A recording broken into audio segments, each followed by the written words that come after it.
am back. Okay, so today I'm not doing my pregnancy video. Please don't be upset with me about it. I am checking in because I'm trying to do better at this vlogging thing, especially now during the season of Rona. Because a lot of people are jumping on this live thing, video thing, and I just don't want to like lose my people. You know, I've been doing it for a hot little minute now, a little bit here and there, and so I just don't want to, you know, get lost in the pile, in the rumble of it all. So, but today I did my show. I didn't do my show yesterday. We did Crazy and Christian today, me and Destiny, and her mom was on, who I call Mama Awesome, and the show was so good, you guys. Like, it lasted for like almost 2.5 hours. That's how long. It was a really, really good show. Was it 2.5 hours? Yeah, like, no, 1.5. Yeah, like 1.5, because we started at 1:30 and yeah, we were done by 3. So yeah, even still, that's long. That's a long time for a show. But we talked about the coronavirus for Generation X, which is her mom's generation. You know, I'm a millennial, and the generation before us is X, and I want to say the generation before that is Z or something like that. The baby, the boomers. But we just wanted to get an insight and a point of view of how her age group is viewing the coronavirus. I pretty much know how us millennials are doing. Everything is social media, period. Like, everything is, that's how we're getting all our information. That's how we're giving out information. That's how we're keeping up with stuff. And we kind of feel like, you know, social distancing, that ain't nothing new for us. You know, you got some people that's just naturally unbothered. Then you have the ones that are extroverts that like to get out, go places, do things, but in this time they're starting to realize that they need to slow down, reflect a little bit, which is good. And but her generation is kind of more more sense of a worry, but not fearful. I even spoke with my neighbors, and they're in the age range, the Generation X age range, and they are worried about their daughter because she's an essential worker. So that age group tends to focus on their parents, which would be our grandparents or great-grandparents. And then they are concerned also about, obviously, their children, the millennials, and their grandchildren, their grandbabies. So they're in an awkward situation. Not saying that millennials don't care about their grandparents or great-grandparents, but the bond, I feel like, might not be as strong or as real as it is that we have for our own parent or grandparent or child. So, and then I've started to notice that over the years, people are closer to strangers than they are their own family members.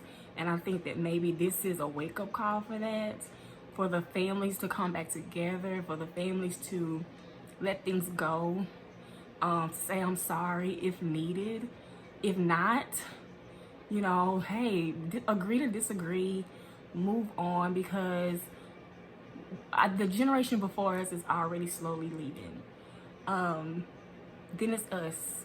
And then I'm just thinking, once we're gone, then what? What have we taught the generation after us? What have I taught my daughter? What have we, as a whole world, what have we taught our children, you know, about family, about being there for one another, about knowing your neighbor? You can live next door to your neighbor now 10, 15 years and have no clue who they are, their name, or anything. And me growing up in the country, it's not like growing up in the suburbs here. Like, you can literally go get a broom, stick it out the window, and tap the other person's home. Whereas where I grew up, you had to walk almost half a mile, quarter mile to, you know, get to someone's home. And I knew everybody on my whole block. And I mean, and literally, when I say block, I mean like the whole street. you know, because like I said, in the country, there is no blocks, there is no subdivisions. It's like a house, a mini forest, and another house. Mini forest, you know, land, a pond, then a house. So, and for growing up to know all those people on my street, it just amazes me how even now, I know my neighbors to the left of me, but I don't know my neighbors to the right. And, you know, I just feel like this is a wake-up call for everyone. And this is also, like we spoke about on my show, because it's Crazy and Christian, right? So we spoke about how this is a wake-up call for the church and for church members, for people who call themselves Christians in this moment. I mean, there's so much we talked about, from should that be the pastor pastoring over you, and is going to a mega church as big as you thought it was gonna be? Has he called you? Has he checked up on you? You know, does he know your name? Like, do you really know the Bible, or are you just going to church and letting him tell you what the Bible says? Do you really know your neighbor when he say turn to your neighbor and say, you know, like, do you feel a sense of family? Like, your church should literally be like your second home, like your second family. And I think a lot of people just go to be going, not going to even learn sometimes. Sometimes people are going for the people, some people are going for the check, but there's neither here nor there. But yeah, we also spoke on, we was talking about assigned seating in church. But yeah, basically just coming together and helping our neighbors, helping each other, helping our family. We spoke about education. We spoke about how homeschool might be having a surge right now. Like, a lot of people might be starting back homeschooling. Is that the best way? Or are we going to pay our teachers what they're worth? Now that we see just how important they are we going to pay them what they're worth? And I hope so. Is this going to shine a light on children that are in abused homes? Or is this going to make it worse because no one's able to get to them? We spoke of some hard stuff today. What else? We spoke about finances.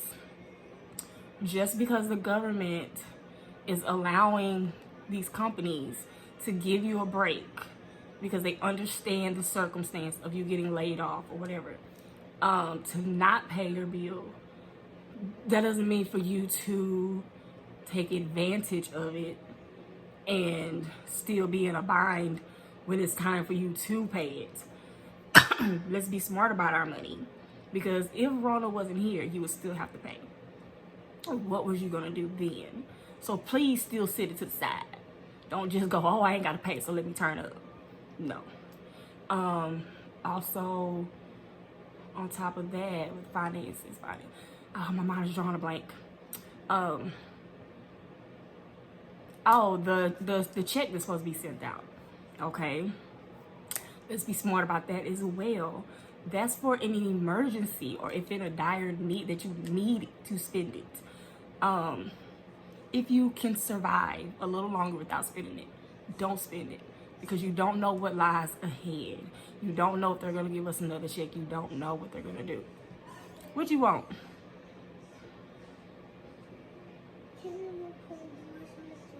Well, I'm in the middle of my video. Okay, well, gone.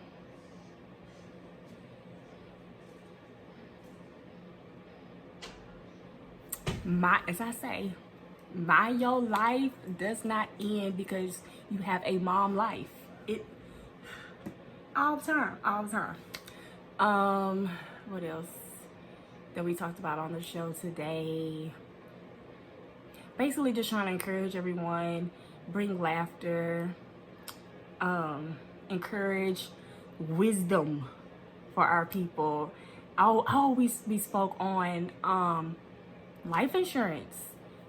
Something as simple as that, to be prepared for times like this, because families have lost people and we don't know if they had a plan in place. We don't know. So we encourage that. What else? It was so much on the show today, I'll tell you. It was but let me look at my time. Okay, yes, I have to get ready for a church meeting tonight on Zoom. Zoom is becoming very popular now. So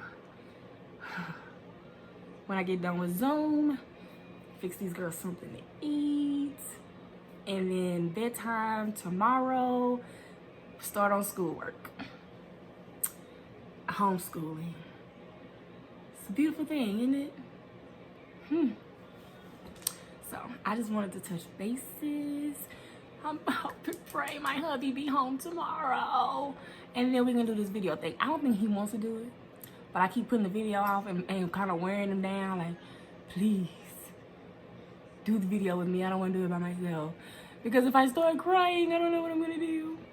But yeah, so we're gonna talk about, I don't know, let me know if y'all want me to chop up my pregnancy videos, like Camden, Kennedy, Kinsley, or talk about all three in one hit or quitter, you know. Other than that, I will see y'all in the next video. So like, comment, subscribe, all that good stuff.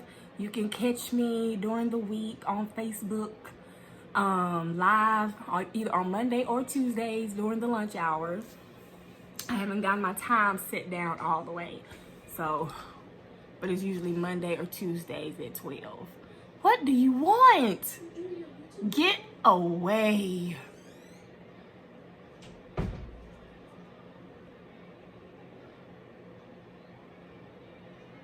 They know I'm doing a video.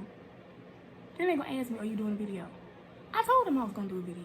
I got the door shut. Please tell me, like, I got my Pandora playing in the background. I don't know if y'all can hear it, but it's playing Take Me to the King. Take me. Because these chillin', they was interrupting my show today. I'm like, now y'all know better. Now y'all know when I go live, you go upstairs. And I don't see you until when I'm done with the show. Now you want to act brand new, like you don't know what I'm talking about. I could vent all day about my children. Anyways, thank you guys for supporting me on my Myo Life journey. Please keep me updated on your journey, on your story, all that good stuff. Don't forget to once again like, comment, share, and subscribe. I don't have an ending like all those other people, like be positive, be kind. I'm gonna come up with one soon, and we'll end it with that as well. All right, bye.